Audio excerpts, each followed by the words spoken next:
বিশাল এক ঘন জঙ্গল।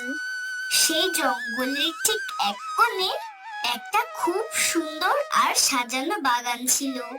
বাগানটা ছিল কালু কাকের। কালু কাক অনেক দূর দেশ থেকে একটা অদ্ভুত ফলের বীজ এনে তার বাগানে পুঁতে দেয়।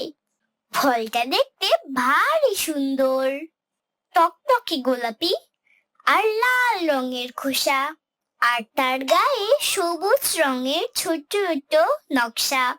ফলটা কাটলে ভিতরে একদম ধবধবে সাদা শাঁস, আর তার মাঝে কালো তিলের মতো ছোট ছোট বীজ। জঙ্গলের কেউ এই ফলের আসল নাম জানতো না, তাই সবাই একে ডাকতো লাল ফল বলে। এই লাল ফল খেতে যেমন সুস্বাদু, এর দামও ছিল তেমনি আকাশ ছোঁয়া। জঙ্গলের সাধারণ পাখিদের এই ফল কিনে খাওয়ার কোনো সামর্থ্য ছিল না। মা, ও মা, জলদি এদিকে এসো। দেখো দেখো, কালু কাকের বাগানে কত সুন্দর লাল ফল পেকে আছে। আমার ওই ফলটা খেতে খুব ইচ্ছে করছে মা, আমাকে একটা এনে দেবে? ওরে আমার পাগলি মেয়ে, ওটা তো কালু কাকের বাগানের বিশেষ লাল ফল। ওটা আমাদের মতো গরিব পাখিদের জন্য নয় রে মা, ওটার অনেক দাম। তুই বরং চল, আমি তোকে জঙ্গল থেকে অনেক মিষ্টি মিষ্টি বুনো জাম আর পেয়ারা পেড়ে খাওয়াবো। না মা, আমি বুনো জাম খাবো না, আমি পেয়ারাও খাবো না, আমি ওই লাল ফলটাই খাবো। দেখো না, ফলগুলো কেমন সুন্দর লাল টকটকে হয়ে আমাকে ডাকছে। আমি জানি ওটা খেতে খুব মিষ্টি। তুমি আমাকে একটা এনে দাও না মা, প্লিজ। আচ্ছা মা, তুই কাঁদিস না, আমি দেখছি কি করা যায়। তুই বাসায় গিয়ে বস, আমি কালু ভাইয়ের কাছে গিয়ে একটু অনুরোধ করে দেখি, সে যদি একটা ফল দেয়। টুনি পাখি তার মেয়েকে বাসায় রেখে উড়ে গেল কালু কাকের বাগানে। কালু কাক তখন বাগানের মাঝখানে একটা উঁচু ডালে বসে বিশ্রাম নিচ্ছিল। তার সামনে ঝুড়ি ভর্তি টকটকে লাল ফল রাখা। কালু ভাই, ও কালু ভাই, আছো নাকি? কে রে? অসময়ে কে আবার আমাকে জ্বালাতে আসলো? ওহ, টুনি, কি চাই তোর? দেখছিস না আমি এখন বিশ্রাম নিচ্ছি। যা যা, পরে আসিস। কালু ভাই, আমার ছোট্ট মেয়ে টুনটুন তোমার বাগানের ওই লাল ফলটা দেখে খুব জেদ ধরেছে। ও কিছুতেই অন্য কিচ্ছু খাচ্ছে না। ও তো বাচ্চা মানুষ, বোঝে না। তুমি কি দয়া করে আমাকে একটা লাল ফল দেবে? আমার কাছে তো টাকা নেই, তবে তুমি চাইলে আমি তোমার বাগানের সব আগাছা পরিষ্কার করে দেব। কি বললি? তুই আমার বাগানে কাজ করে লাল ফল নিবি? এই এক একটা লাল ফলের দাম কত জানিস তুই? তোর মতো গরিব ভিখারি পাখির সারা জীবনের জমানো পয়সা দিয়েও এটা কিনতে পারবি না। বড় লোকের ফল খাওয়ার শখ হয়েছে মামের। বের হও আমার বাগান থেকে। আর কোনদিন যদি আমার বাগানের আশেপাশে তোকে দেখেছি, তবে তোর ডানা ভেঙে দেব। কালু কাকের এমন অপমানে টুনি পাখির চোখে জল চলে এলো। সে মাথা নিচু করে সেখান থেকে উড়ে গেল। কিন্তু বাসায় গিয়ে সে টুনটুনকে কি বলবে? মেয়েটা তো লাল ফল খাওয়ার আশায় বসে আছে। টুনি পাখি এখন সারা জঙ্গল তন্ন তন্ন করে খুঁজতে লাগলো। সে উঁচু পাহাড়ে গেল, গভীর ঝোপঝাড়ে গেল, জঙ্গলের এ প্রান্ত থেকে ও প্রান্ত খুঁজলো, কিন্তু কোথাও সে সেই লাল ফলের দেখা পেল না। ক্লান্ত হয়ে এক সময় সে বসলো। তার ডানা আর চলছে না। সারা দিন কিছু খাওয়া হয়নি। সূর্য ডুবে যাচ্ছে। এখন তাকে খালি হাতেই বাসায় ফিরতে হবে। টুনি পাখি মুখ কালো করে বাসায় ফিরলো। মা, মা, এনেছো? আমার লাল ফল এনেছো? মারে, জঙ্গলে তো কোথাও ওই ফল পেলাম না, কালু ভাইও দিল না। তুই লক্ষ্মী মেয়ে আমার, আজ এই মিষ্টি পেয়ারাটা খেয়ে ঘুমিয়ে পড়, আমি কাল আবার খুঁজবো। আমি কিচ্ছু খাবো না। তুমি খুব খারাপ মা। তুমি আমাকে ভালোই বাসো না। তুমি ইচ্ছে করেই আমার জন্য লাল ফল আনোনি। আমি মরে যাব, তাও অন্য কিচ্ছু খাবো না। টুনটুন অভিমানে মুখ ফুলিয়ে বসে রইলো। সারা রাত সে কিচ্ছু খেলো না। মেয়ের এই কষ্ট দেখে টুনি পাখির বুকটা ফেটে যেতে লাগলো। সারা রাত সে এক ফোঁটাও ঘুমোতে পারলো না। পরের দিন সকালে টুনি পাখি একটা বড় সিদ্ধান্ত নিল।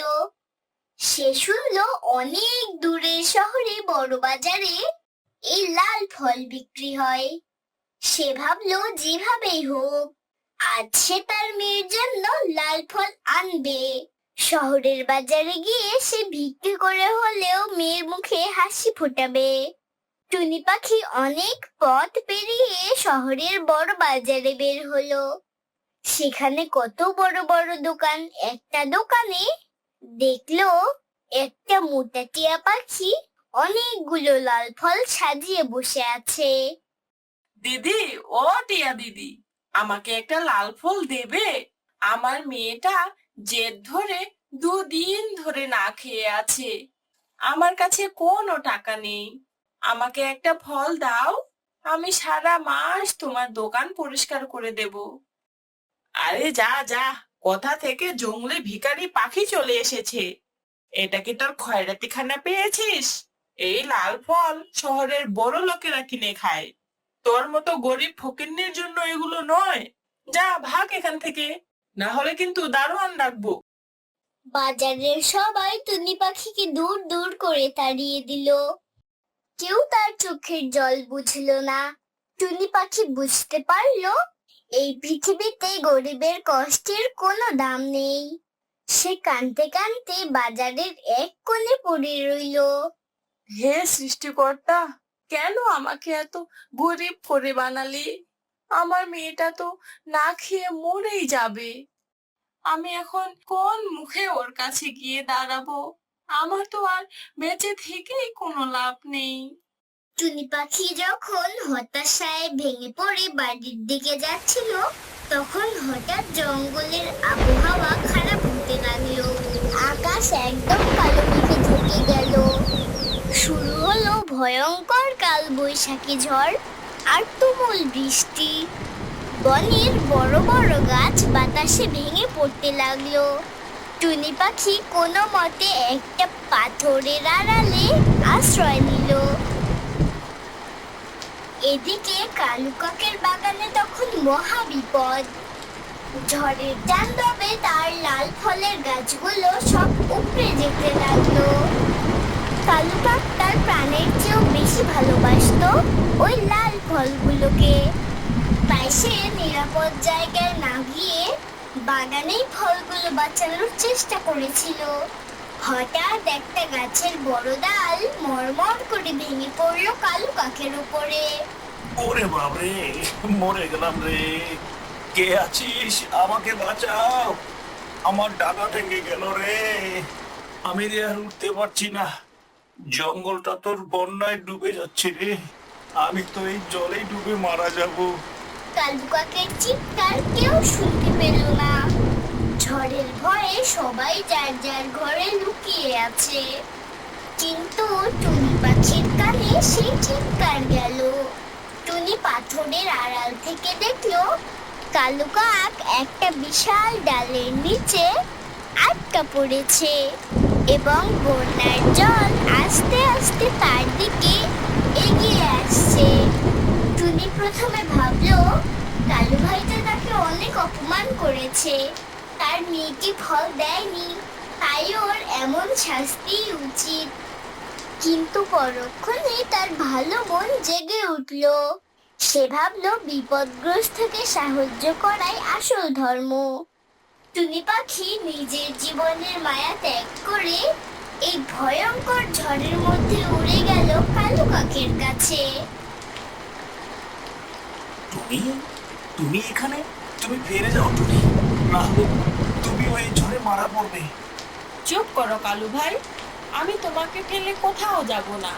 টনি তার ছোট ঠোঁট আর তার ডানা দিয়ে শরীরের সব শক্তি প্রয়োগ করে সেই ভারী ডালটা সরানোর চেষ্টা করলো। সে একবার, দুবার, তিনবার চেষ্টা করলো। অবশেষে প্রচন্ড জোরে এক ধাক্কা দিয়ে সে ডালটা একটু সরাতে পারলো। আর ঠিক তখনই কালু কাক সেখান থেকে বেরিয়ে এলো। কালু কাককে নিয়ে টুনি পাখি এক নিরাপদ গুহায় আশ্রয় নিল। সারা রাত ঝড় চললো। সকালে যখন সূর্য উঠলো, চারপাশ একদম শান্ত। কালু কাক দেখলো তার সাধের লাল ফলের বাগান একদম ধ্বংস হয়ে গেছে। একটা গাছও আর দাঁড়িয়ে নেই, সব ফল নষ্ট হয়ে গেছে। কিন্তু আশ্চর্যের বিষয় হলো কালু কাকের আজ মনে কোনো দুঃখ নেই। সে আজ জীবনের এক অনেক বড় শিক্ষা পেয়েছে। টুনি বোন, ও টুনি বোন, আমাকে তুই ক্ষমা করে দে বোন। আমি অহংকারে অন্ধ হয়ে গিয়েছিলাম। তুই আমার কাছে একটা ফল চাইতে এসেছিলি, আর আমি তোকে অপমান করে তাড়িয়ে দিয়েছিলাম। অথচ আজ তুই নিজের জীবনের ঝুঁকি নিয়ে আমার প্রাণ বাঁচালি। আমি কত বড় পাষাণ্ডু। কেঁদো না কালু ভাই, সৃষ্টিকর্তা তোমাকে বাঁচিয়েছে। অহংকার পতনের মূল। টাকা বা সম্পদ কোনো দিন মানুষের বিপদের বন্ধু হতে পারে না, ভালোবাসা আর মানুষই পারে। কালু কাক চোখ মুছতে মুছতে তার ধ্বংস হয়ে যাওয়া সেই লাল ফলের বাগানের দিকে গেল। হঠাৎ সে দেখলো কাদার মধ্যে এক ছোট গাছে একদম নিখুঁত সবচেয়ে সুন্দর লাল ফল ধরে আছে। কালু কাক পরম যত্নে ওই ফলটা ছিঁড়ে নিয়ে টুনিকে দিল। এই নাও টুনি বোন, আমার বাগানের শেষ লাল ফল। এটা তোমার ছোট্ট মা টুনটুনির জন্য। ওকে গিয়ে বলো ওর কালু আঙ্কেল নিজের হাতে এই ফলটা ওর জন্য পাঠিয়েছে। আর আজ থেকে তুমি আর টুনটুন আমার পরিবারের অংশ। আমার যা কিছু আছে সব তোমাদের। টুনির পাখির চোখ আনন্দে জলে ভরে উঠল। সে লাল ফলটা নিয়ে তাড়াতাড়ি নিজের বাসায় উড়ে গেল। টুনটুন, ও টুনটুন মা, চোখ খুলে দেখ, আমি তোর জন্য কি এনেছি। ইয়ে, লাল ফল! আমার লাল ফল! তুমি পৃথিবীর সবচেয়ে ভালো মা। টুনটুন মনের আনন্দে সেই লাল ফলটা খেলো।